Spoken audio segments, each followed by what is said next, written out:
Hello, welcome to this video tutorial.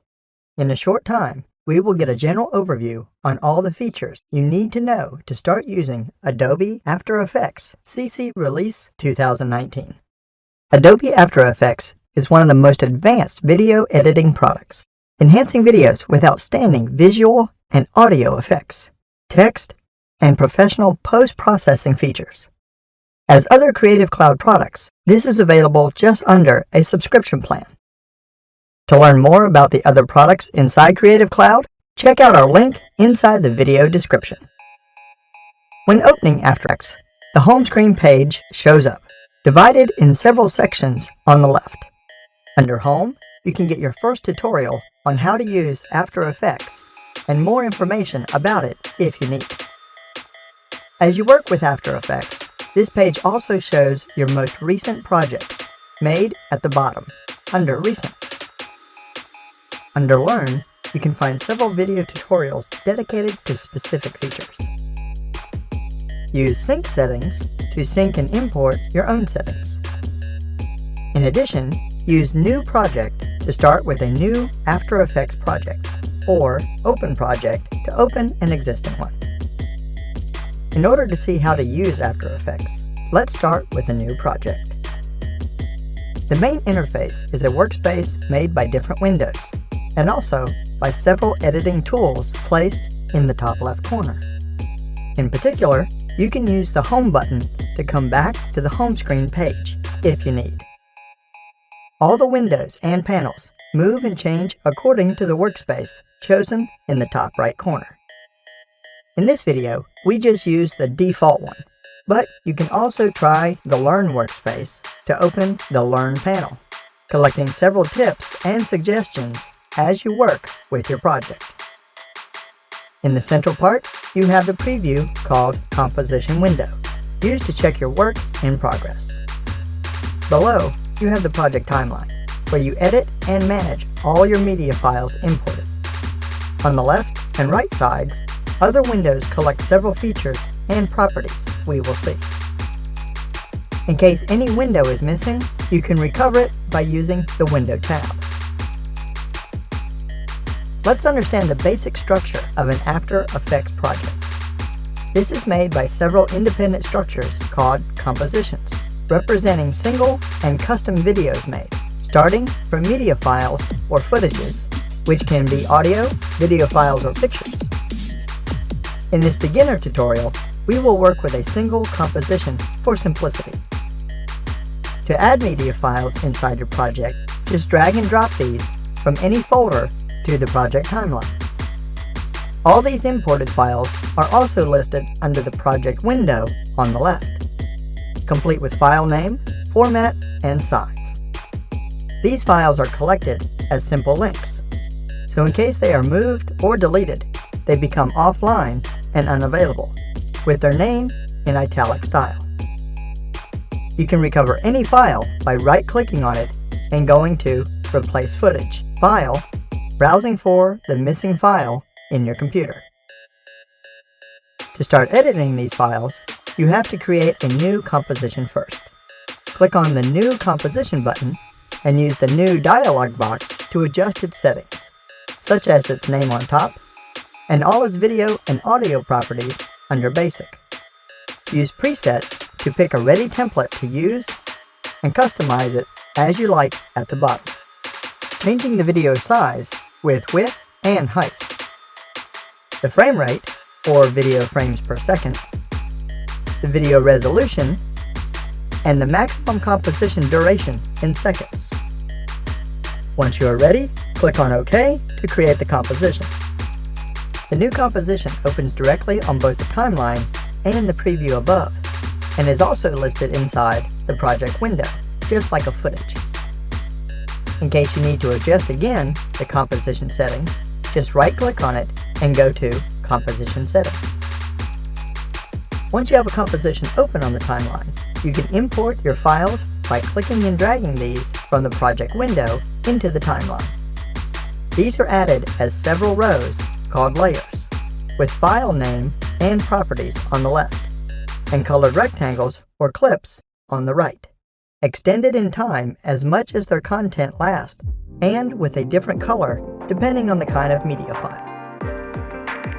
The composition window, or a preview, is used to check your footages and your compositions in progress inside the timeline. Double-click on any source file inside the project window to preview it directly. If you double-click on a composition, this opens on both the timeline and the preview, showing the result of all your modifications made. In particular, where the blue marker is placed in time. Click on the timeline to place the marker, or click and drag it to check the composition content frame by frame. To play back and pause the composition, audio, or video footages in real time, just use the spacebar key. Consider that the first preview may not be good until the green rendering bar gets completed in the interested part. This rendering allows to get a uniform and fine preview on the timeline content up to your next modifications made of it. You can also use your mouse wheel to zoom in and out on the preview. To pan through it, just hold down the spacebar key and click and drag. Now, let's see how to edit media files inside the timeline. To zoom in and out on the timeline, just use your mouse wheel while holding down the Alt key. To move through time, just use the mouse wheel with the Shift key. To move any clip in time, click and drag it. Consider that this also resets the green rendering bar above. In case multiple visual clips get overlapped in time, the preview shows the layer that is at the top in front of all the other layers placed in a lower position. You can click and drag a layer up or down from the left side to change their order and so their visibility on the preview.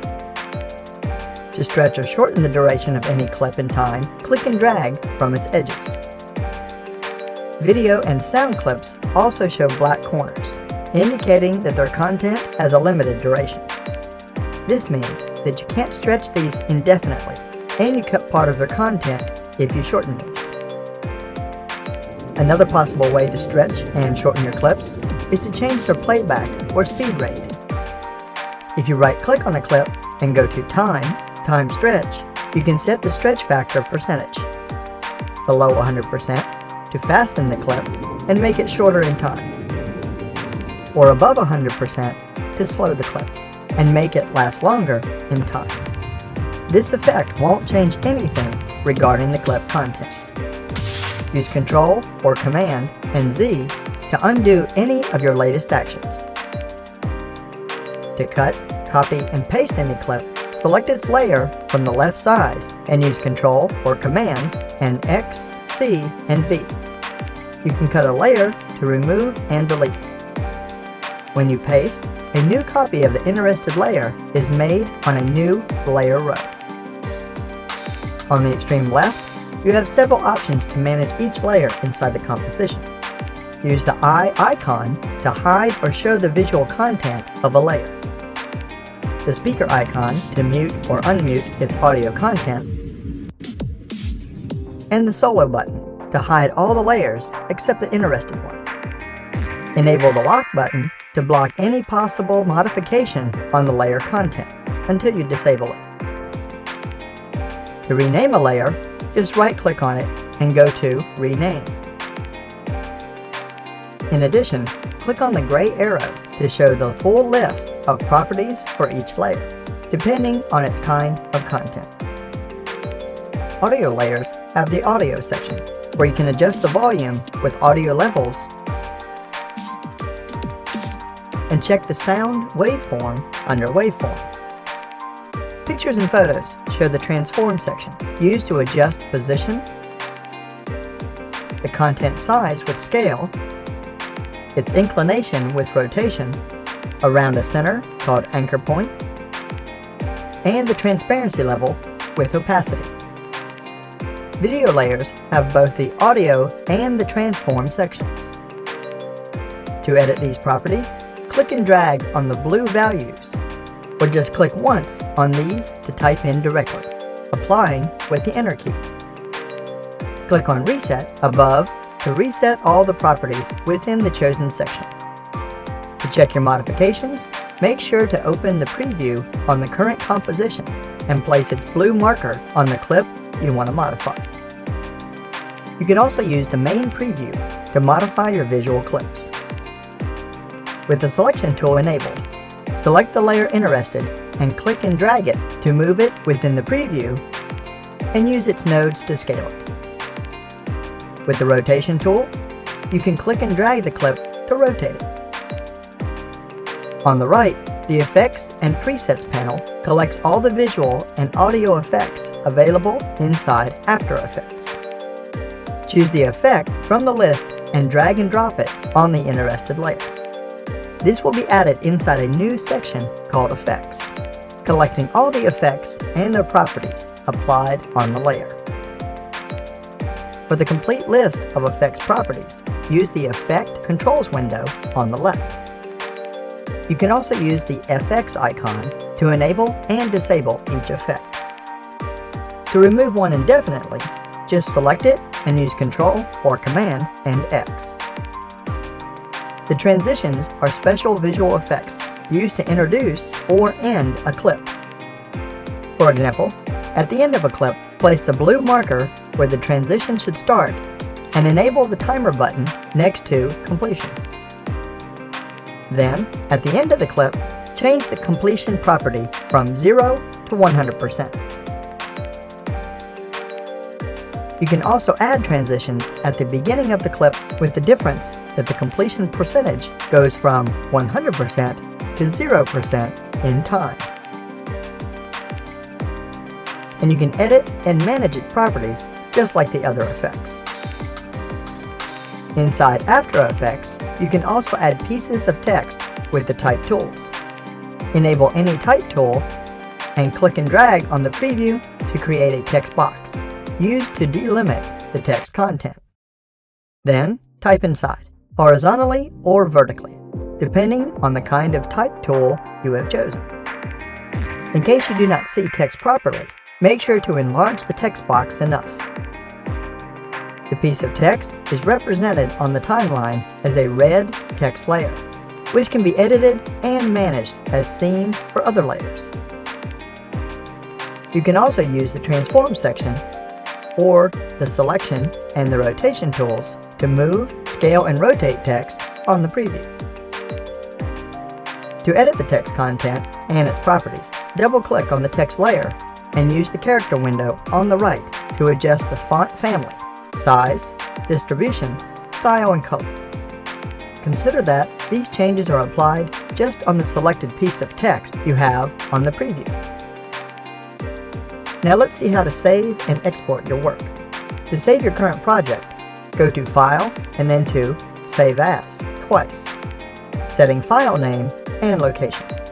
This .aep project file saves any composition, link, and any property or effect applied on each layer. To render your compositions into videos to play back and upload outside, you have to use the Render Queue window. First of all, add any of the compositions to be rendered by selecting this and then going to the Composition tab. Add the Render Queue.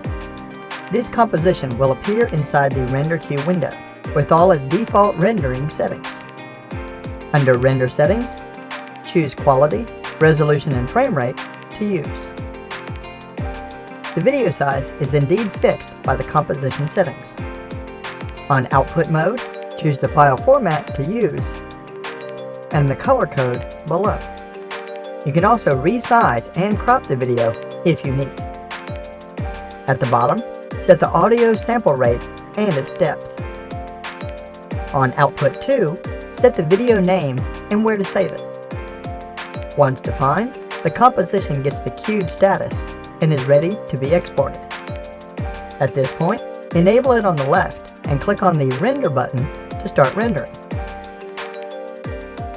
Each of these compositions are rendered according to their own work area, located right below the main timeline. It is always rendered just what falls within such region. You can place and shorten its property in order to choose which part of the composition must be exported. Thanks for watching this video. Please check out and subscribe to our channel. Leave us comments and suggestions below this video to help us improve our next video tutorials.